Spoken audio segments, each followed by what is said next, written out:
Assalomu alaykum hammaga. Yana bitta obyektimizga generator o'rnatib berganmiz. 12 kilovatli, toza 10 kilovat beradigan generator, dizelli motor. Hop, mana shitlarni devorda ichlariga o'yib, tiqib, simlarni umuman ko'rinmasa, akkuratlik turganliklarda yo'q, hammasini ichkaridan qilib, chiroyli qilib o'rganmiz. Shitini ichiga e'tibor berasizlar. Shitini ichiga har bitta kabellargacha termostatkalar, nakonechniklar bilan qilingan. Hop, endi buni bitta ishlatib tekshiramiz endi. Biz bu shitxonamiz. Shitga e'tibor berasizlar. Hop. Hop, buni o'chiramiz. Ruchnoga olamizda. Hop.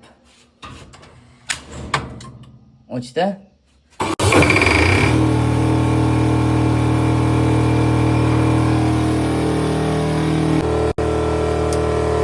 Ana yondi.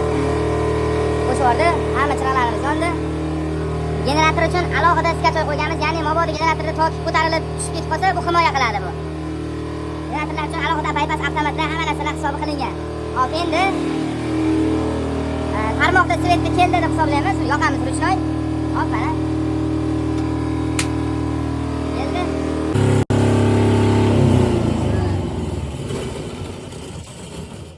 O'chdi. Hozir tarmoqda svet bor, generatordagi o'chdi. Bu o'chishidan oldin biz skachogimiz o'chirib oladi, ichkarida averlar o'tkazib oladi. Keyin generator o'zini sovutib turib, bemalol o'chiradi. Mana hozirgi holatda bu tarmoqqa o'tib bo'ldi. Normalniy nimaga? Xullas, liniyaga. Hammasi chotki, mana skachoglar turibdi. Bu alohida generator uchun ham skachog qo'yilgan. Holat chotki, tiniq holatda ishlayapti mana. Shitlarga e'tibor berasizlar. Devordan ozgina chiqqan xolos.